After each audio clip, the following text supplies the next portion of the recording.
Magaling din talaga yan si Bibis talaga. Isa pang story na narinig ko. Yung pagsa-start niya ng negosyo, inutang niya pa daw sa'yo. Inutang niya sa akin yan. Kasi doon ko nga rin na-realize napaka-importante ng kung paano ka pinalaki ng magulang mo eh.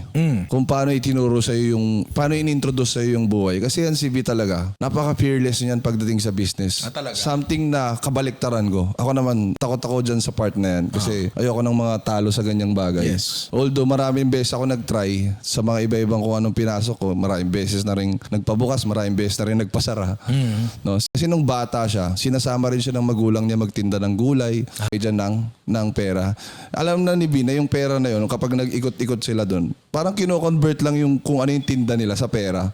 So something yun na nadala niya hanggang pagtanda niya na yung mindset niya pagdating sa business, ganun din. So never siyang natakot sumugal and yun, yung 10K na binigay ko na yun, hindi ko nga alam kung kumita ba yun o nalugi muna yun eh. Basta nagkapera namin rin siya nung sarili niya and nagawa niya. And dumating din sa time na yung style ko na torturan, siya gumagawa.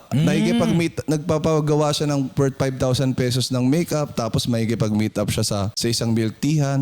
Mga ganito ganyan. Doon niya bibenta, may mga pupunta rin, mga 3, 4, 5, nanonood sa amin. So, ayun, malaking bagay siya and malaking learning siya para sa amin kasi na-gets namin kung paano kumbaga pagdating sa negosyo, alam mo yung nagsimula ka talaga sa baba. Talaga, tama. Nagsimula talaga sa wala. Nagsimula ka talaga sa, wala kaming mentor eh. Walang tuturo sa amin how to do it. Talagang kailangan mong matuto on your own sa mga pagkakamali mo, sa pagkalugi mo. Kaya, ayun, doon ako believe talaga sa kanya, sa part na yun. Yung unang inutang niya sa'yo, na halaga na yun, kung hindi man kumita yun, nabalik yun through experience and learning. So, hindi pa rin talaga siya totally nawala. Tama. Diba? Kung yun nga talaga ang nangyari.